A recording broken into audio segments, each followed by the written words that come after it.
Hi, my name is Charly Santagado. I am currently based in Metuchen, New Jersey, but I grew up in Orlando, Florida. I'm the artistic director of Mignolo Dance, and I dance in the company as well as choreograph and organize a bunch of stuff. And I also dance freelance for other choreographers as well. I was a gymnast. That's the main reason I sort of ended up at Rutgers. But I started dancing when I was really little also. I was like 3. So I did competition dance like really intensely growing up while I was doing gymnastics, which was a lot. And then in college, I minored in dance, but I sort of like not always, but kind of always knew that I wanted to be a professional dancer. I started choreographing when I was really young as well. And then in college, I did as much as I could while still being on the gymnastics team. But my sister and I, we run our company together, Mignolo Dance, and we founded it like while she was still in school, right after I graduated. We did our first performance under the company name in the summer of 2017. And it was kind of just like, should we put this name on there? Because we had gotten into a festival. And so we just kind of were like, yeah, let's put it on. And then it stuck after that. And we kept producing work under that name. And then we got 501c3 nonprofit status in 2019. Before the pandemic, we've performed so much for how short we've been around because I'm super ambitious and I'm like, let's do all this different stuff. And most of our performances, probably 70% of them were in New York City. Then we would perform in Philly sometimes, and then rarely we would get opportunities to perform in New Jersey. A lot of the times that we performed in New Jersey in the past have been shows that we produced ourselves. We produced a few different festivals and invited other artists in. So we're really trying to keep things here, create opportunities here for other artists, present high quality artistic works. COVID has been had a really large impact, especially on dance. There's 2 moments that stick out in my head. At the beginning, me and my sister were not quarantined together because she lives with my parents and I live with roommates, but we live in the same town. My mom was really, really afraid of coronavirus, as many people were, and she would not let me come to the house. And we actually have our own studio space. So I was in the studio space and my sister wasn't allowed to come to the studio space. And so that was horrible.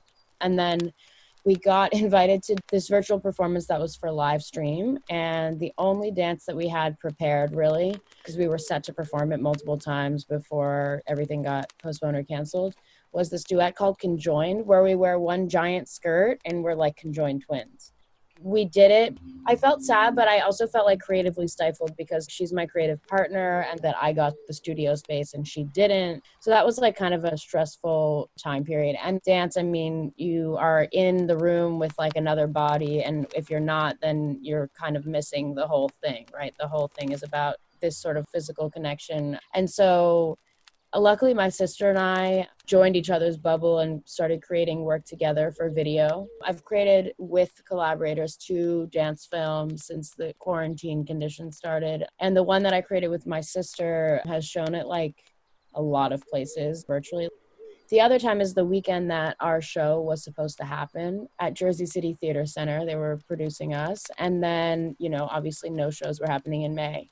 May 22nd through 24th. I'm never going to forget those dates. When that date finally came that we'd been looking forward to for like almost a year, it was sad. I had been strong, like, let's just keep rehearsing. When things open up, then we'll be ready. But then like when that weekend came, I was like, oh my gosh, this is really upsetting. But I'm not a big wallower. I'll feel like sad for a minute. And then what makes me feel better is just make something new.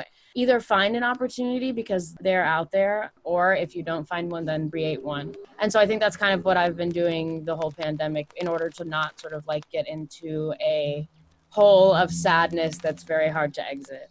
And I had had an idea for a while about doing a piece in a parking garage. Actually, before COVID even happened, I just like thought it would be cool. I had this whole proposal. Before the pandemic, everyone was like, you'll never get that to happen. It's a liability. Why would they do that, right? About a parking garage. But then everything's different now. So I was like, let's talk to this parking deck because there's one in my town. We, after much back and forth, we got approval to do the show in the parking deck, and it's coming up November 14th and 15th. It's like a drive-in, socially distanced performance. We're really excited about it. It's a lot of work, obviously, that's gone into it. It's kind of scary to make such a big commitment, but it's moving like we're approaching it.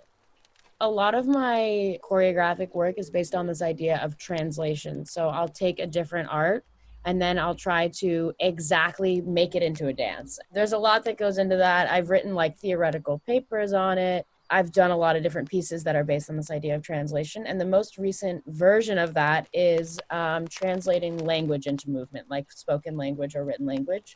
Part of what inspired me to want to do that is this idea of notation. So, music, for example, there's like notes and you can just play the notes. But in dance, there's been lots of attempts at notation, but none of them are really widespread use. There are some that are well developed and they're used in certain places, but most people don't use notation. So I'm really interested in the idea of finding a notation system that's not super cumbersome and that's actually helpful. And that was kind of what initially gave me this idea about language, because you could read a paragraph and then do the dance that goes with the paragraph.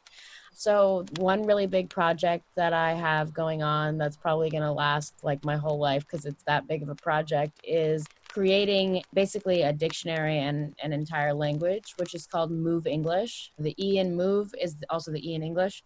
I actually got a trademark on the word, so that's pretty exciting. I host workshops doing that. Sometimes it's like one person that comes, but it's still helpful for my research to discuss it with other people. I have this really big goal of making an entire language. And if you said any word to me in English, then I would have a movement for it. I think it can help make dance more accessible, like a new way to view things. Something that's important to me is getting other people's perspectives. I don't want it to just be like what I think a word is. I want it to be like the most universal version of thoughts about that word, which is why having like workshops and sharing it with other people is really helpful to the research because of this goal of universality. It's basically probably impossible, but I can get closer to it by getting more perspective. I'm primarily a dancer and choreographer, but I love the arts in general. So something I had always wanted to do was expand Mignolo into not just a dance company, but other stuff. I started taking steps with help of collaborators. And our largest, I would say, endeavor that started happening during quarantine is we started an online publication, Pinky Thinker Press. Interdisciplinary online publication. Dance films can submit poetry, prose, essays, visual art, like basically everything. That has been really exciting. And we got some new members for our poetry group, which meets on Tuesday nights, Poets Anonymous. We actually now have one member who lives in Australia, so it's like the next day there. So Zoom, I think, has been good to us. I haven't been bored for like a second. I feel like I'm at least as busy or more. I've enjoyed, and I hope they'll stay around, and I think they will. It's brought more positivity than negativity, honestly.